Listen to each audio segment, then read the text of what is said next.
কাজিৰঙা ষষ্ঠ সংযোজনৰ অন্তৰ্গত বিশ্বনাথৰ হৰণবালি চাপৰিত বাঘৰ মৃত্যু। যোৱা সন্ধ্যা বন বিভাগৰ লোকে উক্ত স্থানত বাঘ এটাৰ মৃত্যু হোৱাৰ তথ্য লাভ কৰিছিল।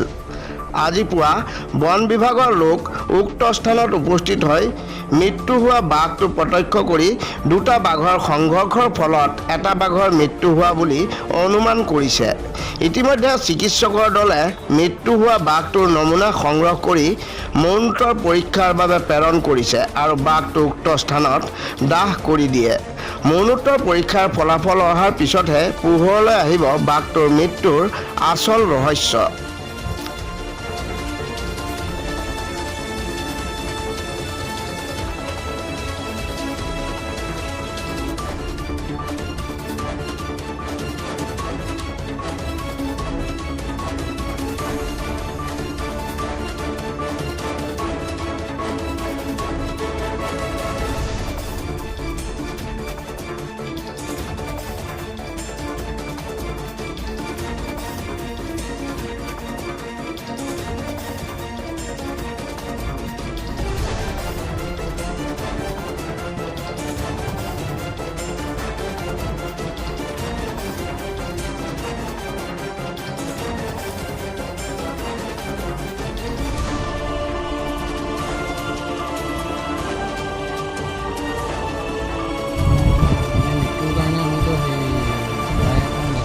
বা ইনফাইটিঙো হ'ব পাৰে এনেকুৱা আমি সন্দেহ কৰিছোঁ, কিন্তু তেতিয়াও আমি ভেটেৰিনেৰী ডক্টৰ হেৰি কৰি পেলাই পষ্টমৰ্টেম কৰি আমি চেম্পল আমি ফৰেঞ্চিকলৈ পঠিয়াম।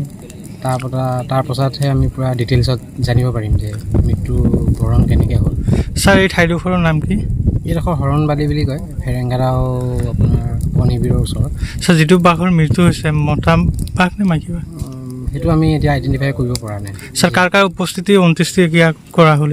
আমাৰ ইয়াত উপস্থিত আছিলে আমাৰ DFO ছাৰ আছিলে, তাৰপিছত আপোনাৰ ফৰেষ্ট ভেটেৰিনেৰী অফিচাৰ বোকাখাটৰ পৰা আহিছে, তাৰপিছত আমাৰ ইয়াৰ বালিপুখুৰী ভেটেৰিনেৰী অফিচাৰ আছে, তাৰপিছত আপোনাৰ NTCA ৰিপ্ৰেজেণ্টেটিভ ত্ৰিদীপ শৰ্মা আছে, তাৰপিছত তিলক প্ৰধান, এনেকৈ মিডিয়া ৰিপ্ৰেজেণ্টেটিভো আছে আমাৰ ইয়াত।